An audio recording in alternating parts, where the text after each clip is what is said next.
Good morning, everyone. Oh my gosh, this is so awesome to see such a full house this morning.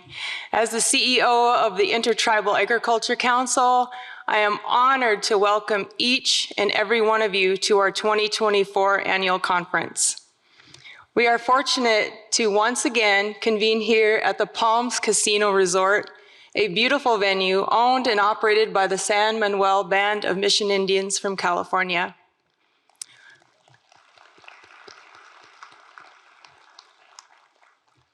We are gathered here this week to strengthen local food systems, increase economic development, and connect you with emerging opportunities to strengthen your agriculture operations.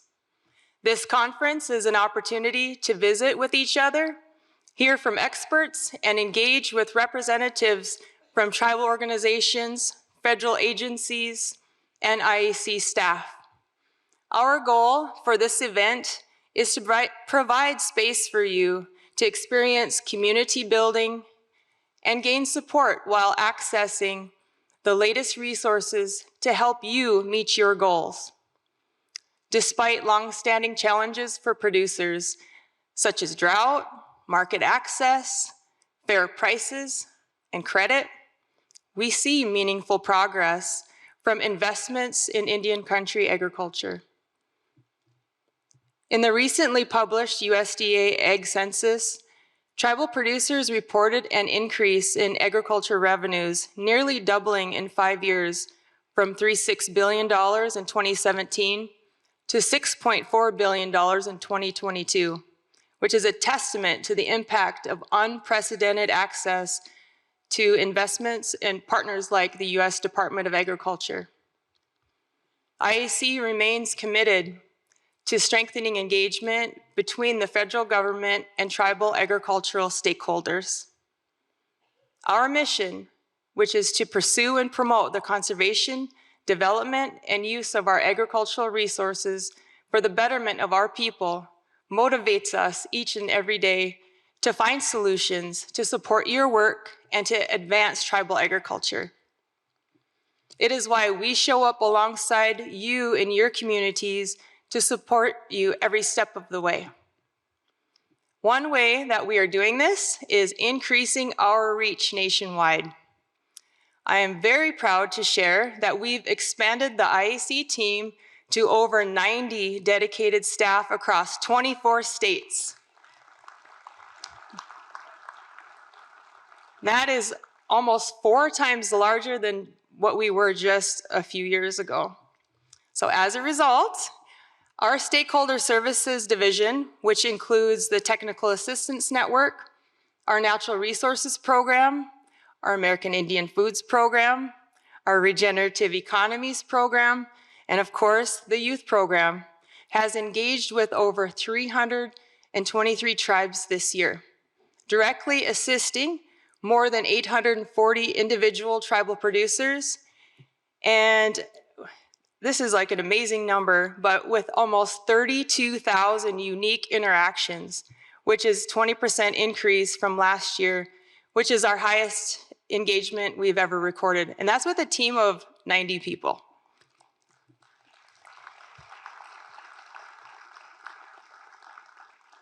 So in addition to these achievements, we're excited that the IAC will make direct financial awards to producers for the first time. Our program staff hear daily from producers and tribal members about the critical need to better access to capital and USDA grant programs. The message is very clear. The current system doesn't work for tribal communities. We need to reimagine how we engage with tribal communities to provide tailored support with more grant-funded opportunities to create meaningful change. The IAC is making these changes a reality by launching 3 new initiatives. Established this year, the Intertribal Food Business Center is the only USDA food business center dedicated to supporting Indian country.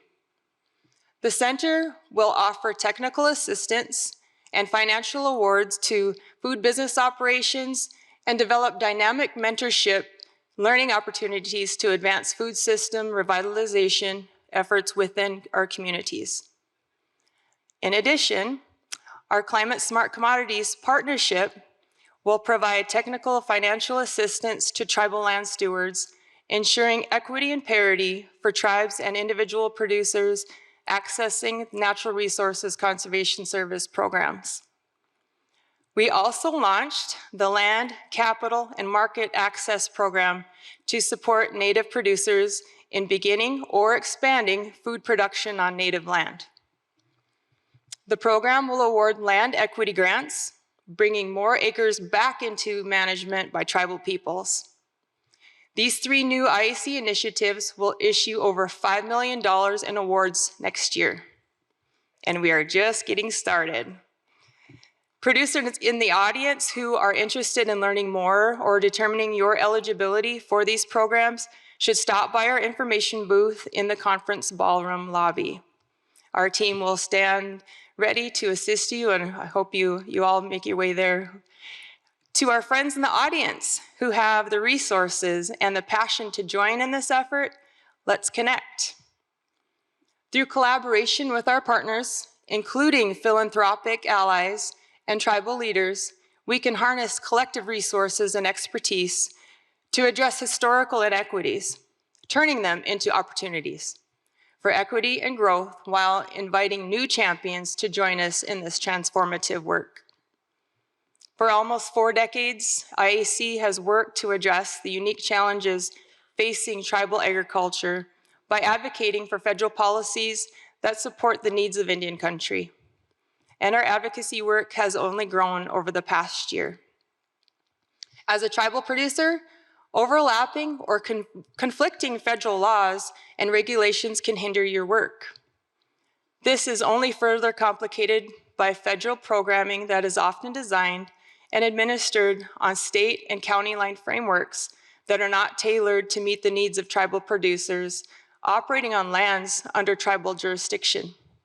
This is why IAC continues to expand its work in Washington, D.C. We aim to facilitate more opportunities for tribal stakeholders to engage directly with federal agencies and policymakers to advocate for policies that better support the development, growth, and sustainability of agriculture in Indian country. From standing monthly meetings with the Bureau of Indian Affairs to regular engagement with USDA officials, including FSA Administrator Zach Duchesneau and NRCS Chief Terry Cosby, both of whom you will hear from today. We know that your voices must reach the decision makers to ensure that you have the support you need to advance your agricultural interests. This past May, we were thrilled to be joined in DC by tribal leaders, producers, and advocates representing diverse agriculture operations in regions of Indian country, and interest for the first ever in-person meeting of the USDA Tribal Advisory Committee, which also known as the TAC. Congress mandated the creation of the TAC in 2018 Farm Bill and charged it with identifying key challenges for Indian agriculture at the USDA and making recommendations for improvements. During the TAC meeting week, we also facilitated meetings between tribal stakeholders and staff members from various congressional offices to ensure Native voices were heard by those who shape policy impacting tribal agriculture every day. Because you and other leaders and producers continue to show up and make your voices heard at IAC events and through the Native Farm Bill Coalition, we saw the House and Senate Ag Committees introduce separate versions of the Farm Bill text that specifically reference tribes or Indian country. The House version contains nearly 50 new references to Indian country, and the Senate version includes more than 70. These provisions range from expanded tribal parity, new or permanent 638 authority, improved support for beginning farmers, and more. But there's definitely still more work to be done. We must continue to build that momentum by proving out that the investments in your operations in Indian country agriculture through grants, better loan terms, and policies that acknowledge tribal agriculture and respect tribal sovereignty. Those are critical for the stability, growth, and economic development and cultural resiliency for tribal nations. Tribes and tribal producers steward over 57 million acres of land. That is the root of who we are and what we do. Our resiliency and innovation can and should be the model for all agriculture. But this requires you to engage, educate, and advocate fiercely about what is needed to support and advance agriculture in Indian country. And IAC is right here with you to be a resource. Whether through program participation or policy engagement, we want to facilitate those opportunities if you want to become more involved. In our general session today, you will learn more about IAC programs and initiatives launching in 2025. And before I leave you today, I want to acknowledge the strong foundation of partnerships that we've built over the past 4 decades. Whether through advocacy for the Farm Bill or as subawardees on other projects, IAC's mission-driven work is committed to the success of tribal producers and Native communities nationwide. I also want to thank our distinguished sponsors, many of whom return year after year to support this conference. Without them, we would not be able to host this fantastic event. While our sponsors are listed in the conference agenda and on event signage, I would like to take a moment to recognize a few of our most distinguished sponsors who have provided the highest level of support for Indian agriculture in this year's conference. Our turquoise sponsor is the U.S. Department of Agriculture Natural Resources Conservation Service. And our 3 Dentalia sponsors are the Native American Agriculture Fund, the Native Agriculture Financial Services, and the Indigenous Food and Agriculture Initiative. Also, the San Manuel Band of Mission Indians. Thank you for supporting our youth track. Let's give them all a round of applause.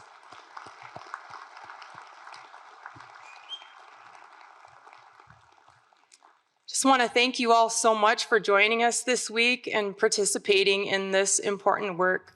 We have some amazing events planned over the next few days, and I look forward to engaging with as many folks as possible.